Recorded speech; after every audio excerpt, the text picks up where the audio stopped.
Everybody, quick late night video here for me. Obviously, we got the OTA changes that came out. I'm not going to necessarily have my main focus of this video be about these. I'm going to talk about them and give you my opinions on them. But there's something about these that I want to focus on at a point at the end here that it shows me what's going on. So I'll get to that towards the end. The changes, Shanna, Lizard, Sandman, Enchantress, all cards I think could and needed to be adjusted. The first one was Shanna. She went from a 4-2 to a 4-4. I think that is a great change for her. The only bad thing about Shanna is, and you never see this card anywhere, she plays one cost card at each location, but it's random. Now, the problem with that is there are some one cost cards like Ebony Maw or even Squirrel Girl that can just ruin your day. So that has kind of caused her to not be a great card. She could have been used in zoo decks with Khazar, things along those lines. What I would say now is with the 4-4, it says some extra power. Throw under a Sarah deck with Bishop, Monkey, Mysterio.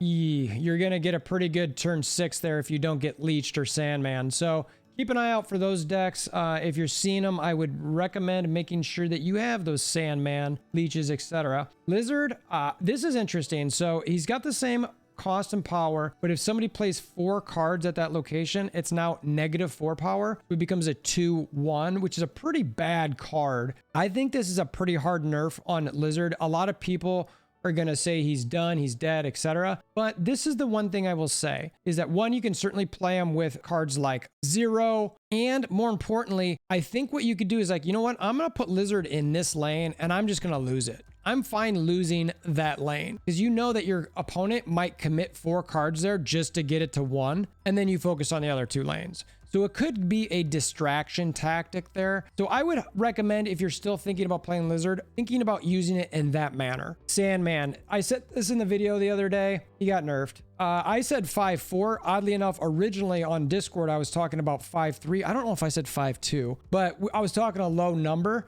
because I thought that's what it needed. We talked a little bit and I changed it to sort of a 5-4 because I think maybe it was a better idea to walk this down slowly. They didn't. They just jumped it to 5-3. I think he's still going to be out there. I don't know if it's going to be as much. We'll see. And you know what? If he still gets played, then this is the perfect number for him and it's fine as opposed to just walking it down slowly. So maybe they jumped it down. If he falls too hard, they'll bump it up 1. I can't argue with that too much. The one I did not expect here was Enchantress, 4-6. So she went from 4-4 to 4-6. This card already is everywhere. Like the OTA came out, I don't know, a few hours ago. I was at my kids' lacrosse stuff and then playing with them in the yard and all that kind of thing. And I just checked Twitter. I talked on Discord a little bit. Enchantress is everywhere. I think this is going to end up coming down to a 4-5. Like just off the bat, I'm like, wow, they buffed Enchantress that hard? All right. She was already a pretty strong card. Now people are just going to play her for power. So this is a pretty good card. I think it's great. I would highly recommend having this in almost all of your decks. The point I want to focus on for this video, this card is a new variant that's going to be coming in an offer that's coming in June. We've covered this briefly in the data mine review. So what I want to say about this is that Second Dinner decided to nerf a card that they were about to sell a variant for. The specific offer, I haven't gone through this in detail. Spoiler, the specific offer is going to cost 3,000 gold, gives you 2,000 tokens, 1,000 credits, an avatar title, that variant, and some boosters. Pretty good deal. It's about a 33% discount for, I'd say, the regular spenders and a 54% discount for all those whales out there. And it's got a decent tokens to gold ratio. And this variant, it's pretty neat. So they've got this offer coming in June on this card that they decided to nerf. So what that tells me is Second Dinner is actually focused on the balance of the gameplay. They are not criminals. They're not crooks. They are not people who are just trying to make money. You're not necessarily a criminal or crook just because you're trying to sell a product. But I think you get my point here is that they could have very easily left this card alone. They could have not nerfed it at all and said, you know what? Let's keep this card in the meta. So that way anybody who wants to have this awesome variant, they're playing it a lot and they will spend 3,000 gold here. Second Dinner didn't do that. Over a month before this offer comes out, almost 2 months before this offer comes out, they nerf the card to the point where it might be too hard of a nerf and they need to bring it back to 5-4. I want to commend them for that. In every single mobile or even really any game that I've played recently, that would not have been the approach of the developers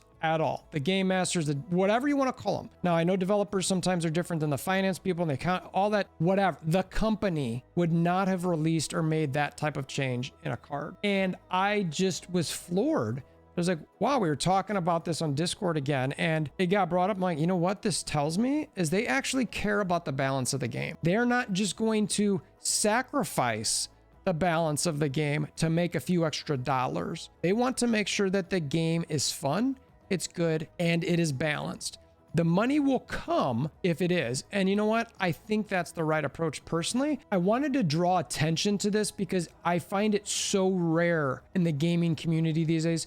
And I know a lot of people comment anytime I've said anything about the game as far as it's free to play friendly and no, it's not, and all that sort of thing. Look, everyone's entitled to their own opinion. My personal opinion is this is a fairly free to play friendly game. It's a grind, you know, and as someone who's played for about 3 months, I've spent money on it. Seeing where I'm at now with just not a massive amount of money, but a little bit of money, I'm like, I feel like I'm pretty decently caught up here. Now, the part that is, I think, a problem still remains new card acquisition. I'm not going to get to that in this video, but I do want to give credit where credit is due here. They had a card coming that they easily could have left high to increase their sales on something. They didn't do it. So kudos to you guys at Second Dinner. I just think that's fantastic.